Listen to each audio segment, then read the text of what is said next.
তো hello Bengal TV চ্যানেলের বন্ধুরা, আশা করি সবাই ভালো আছেন। আজকে অনেকগুলো খবরাখবর দেব। সুখোই 30 যে যুদ্ধবিমান আমাদের ভেঙে পড়েছে গতকাল আসামের কাছে, সেই যুদ্ধবিমানের দুজন পাইলট নিহত হয়েছে। সেই পাইলটের নাম কি, সমস্ত ইনফরমেশান, এছাড়া ইরান আমেরিকা যুদ্ধেরও খবরাখবর রয়েছে। তবে শুরুতে আমরা যেই আলোচনা করব সেটা একটু অন্যরকম। বিষয়টা হচ্ছে, আপনারা অনেকেই আমাকে বাংলার খবর চ্যানেলে দেখেছেন এবং বাংলার খবর চ্যানেল আমাদের দীর্ঘদিন ধরে চলছে, আপনারা অনেকেই যুক্ত ছিলেন।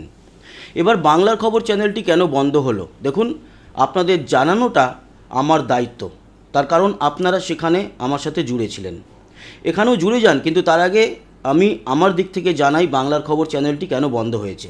আপনারা শুনে থাকবেন যে আমাদের ট্রাভেল শুটার স্পোর্টস বলে একটি চ্যানেল ছিল, সেখানে কপিরাইটের সমস্যার জন্য চ্যানেলটি বন্ধ হয়ে যায়।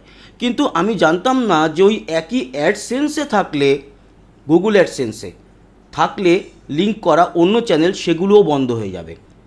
তো আমার ট্রাভেল শুটার্স চ্যানেলটি ঠিক আছে, এবং এই চ্যানেলটি, যেই চ্যানেলটিতে দেখছেন, এটি নতুন খুললাম।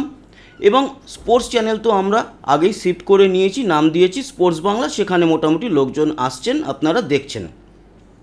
এবার সমস্যা হয়ে গেছে বাংলার খবরে, যেহেতু আমরা রাজনৈতিক আলোচনা করি এবং এই যুদ্ধ সংক্রান্ত খবরাখবর দিই, তার জন্য বিনা দোষে বাংলার খবর চ্যানেলটি চলে গেছে। সেখানে কোনো কপিরাইট স্ট্রাইক নেই, কোনো কমিউনিটি স্ট্রাইক নেই, কিচ্ছু নেই, একেবারে নিট অ্যান্ড ক্লিন চ্যানেল। 3,80,000-এর উপরে সাবস্ক্রাইবার, শুধুমাত্র ওই স্পোর্টস চ্যানেলের কিছু পুরনো ভুলের জন্য চলে গেছে। এবার চরম বিপদে, দুটো এত বড় চ্যানেল চলে যাওয়া মানে বুঝতেই পারছেন।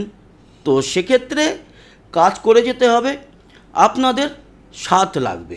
তাই প্লিজ এই চ্যানেলে আসুন, এই চ্যানেলটিকে টোটালি আলাদাই রাখবো, এবং হয়তো এর যে ভিডিওর লিঙ্ক সেটা হয়তো শেয়ার করতে পারি আমাদের ট্রাভেল শুটার্স চ্যানেল বা স্পোর্টস চ্যানেলে, কিন্তু এই চ্যানেলটিকে টোটালি সেপারেটই রাখবো। এই চ্যানেলটিকে ধীরে ধীরে এগিয়ে নিয়ে যাব। অনেকে আমাকে বলেছে যে ওখানে যেহেতু আমরা অনেক রাজনৈতিক আলোচনা করেছি, তৃণমূল কংগ্রেসের বিপক্ষে অনেক কথা বলেছি, তো আর জন্য কি কোনো রকম প্রেশারাইজ করা হয়েছে, আপনাদের জানি না কি না, এটা টোটালি অন্য কারণে হয়েছে, কোনো রকম কোনো রাজনৈতিক ব্যাপার এর মধ্যে নেই। এবার আসি আজকের আলোচনা। আর হ্যাঁ, সবাইকে রিকোয়েস্ট, প্লিজ আমাদের সঙ্গে জুড়ে থাকবেন। এই দুঃসময় বলবো এটাকে আমি, এই দুঃসময় একটু পাশে থাকুন, ঠিক আবার আমরা জায়গায় পৌঁছে যাব আপনারা সাথে থাকলে। প্রথম খবর যেটা, সেটা গতকালকেই আমি রাত্রে দিয়েছিলাম, এই চ্যানেলেই রয়েছে, ঠিক আগের খবরটা। সুখোই 30 MKI দুর্ঘটনাগ্রস্ত হয়েছে। গতকাল 7:42 সন্ধেবেলায় সেটির সঙ্গে যোগাযোগ বিচ্ছিন্ন হয়।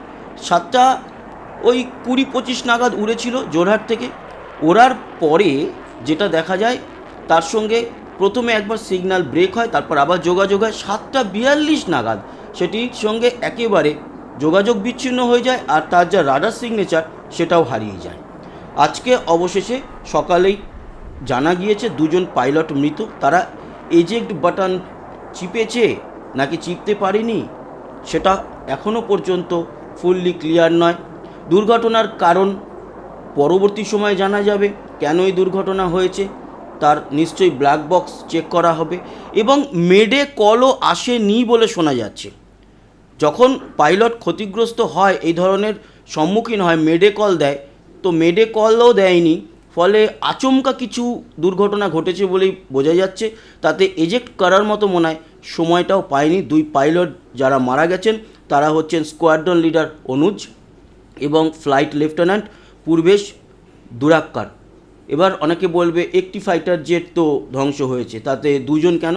এটি ছিল 2 সিটার, এবং এখানে একজন থাকে মেন পাইলট, সামনে যে ফ্লাইটটাকে কন্ট্রোল করে, আর একজন পিছনে থাকে যে মিসাইল লঞ্চ করে, রাডার লক করে, এবং গান থাকলে সেই গান দিয়ে শ্যুট করা, এই সমস্ত কাজ করা। এই জন্য এটা ডাবল পাইলট ছিল। আর পিছনে ছিল হচ্ছে গিয়ে ফ্লাইট লেফটেন্যান্ট পূর্বেশ দুরাক্কার, ইনি জুনিয়র অফিসার, আর স্কোয়াড্রন লিডার অনুজ, উনি ফ্লাইট কন্ট্রোল করছিলেন। দুজনের মৃত্যুতে অবশ্যই আমরা শোকাহত, ওনাদের আত্মার শান্তি কামনা করি। এবার আসি ভারত মহাসাগরের দ্বিতীয় আরও একটি যুদ্ধজাহাজ ইরানের, এবং হঠাৎ সেখানে ইঞ্জিন বিকল হয়ে গেছে। সেই ইঞ্জিন বিভ্রাটের জন্য শ্রীলঙ্কাকে তারা সংকেত পাঠায়, এবং 208 জন সেখান থেকে উদ্ধার করেছে ইরানি নেভির অফিসার সহ ক্রিউ মেম্বারদেরকে। শ্রীলঙ্কাতেই তারা রয়েছে। এই যে ফ্রিগেটটি সেটির নাম IRINS, মানে ইরানের বুশেহার।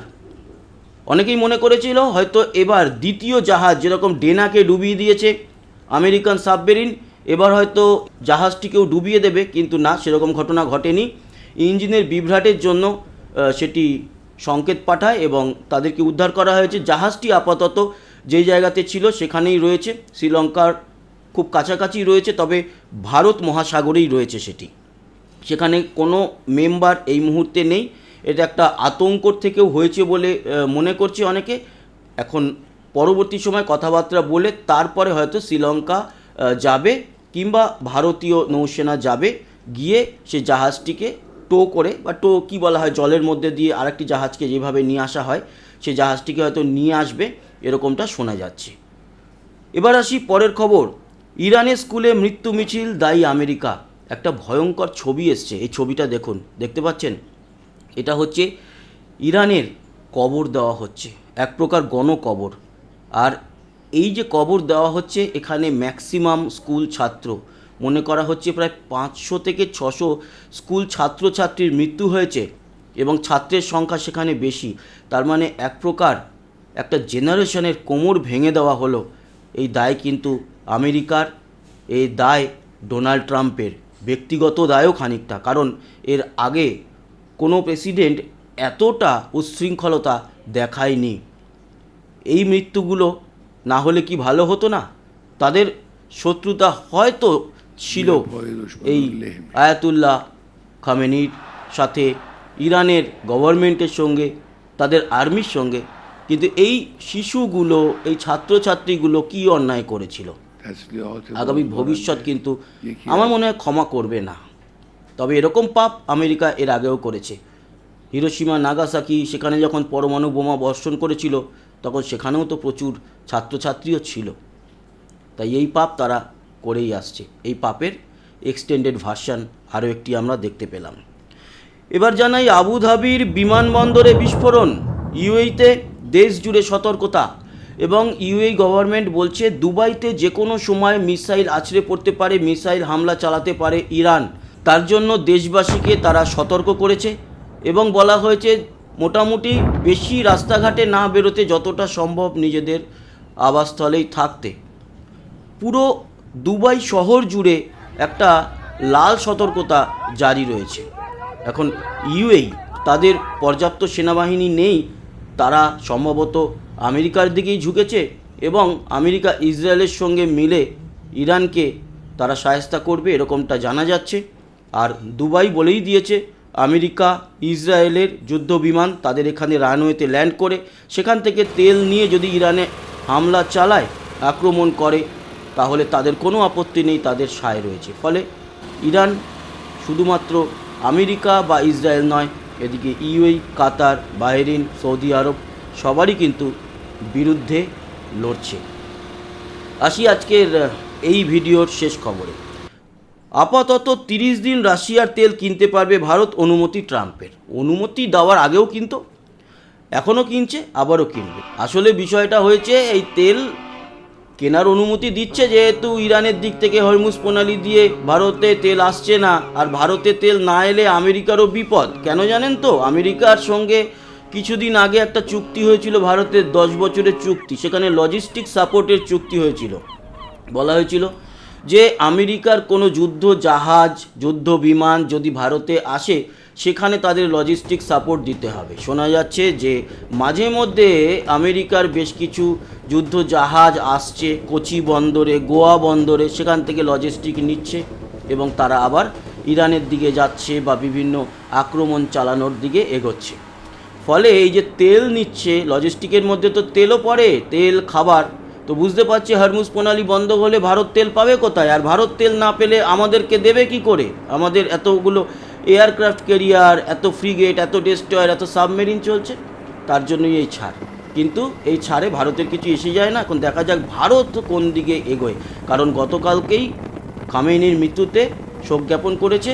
এবার ভারতে আসা যে যুদ্ধজাহাজটি ধ্বংস করেছে ডেনা, সেই ডেনা যুদ্ধজাহাজ ধ্বংস করার জন্য ভারত কি বিবৃতি দেয়। বন্ধুরা, এই মুহূর্তের এই ছিল খবরাখবর। সব বিষয়ে নজর রাখছি। রাতে আবার দেখা হচ্ছে। আর হ্যাঁ, সাবস্ক্রাইব করতে ভুলবেন না।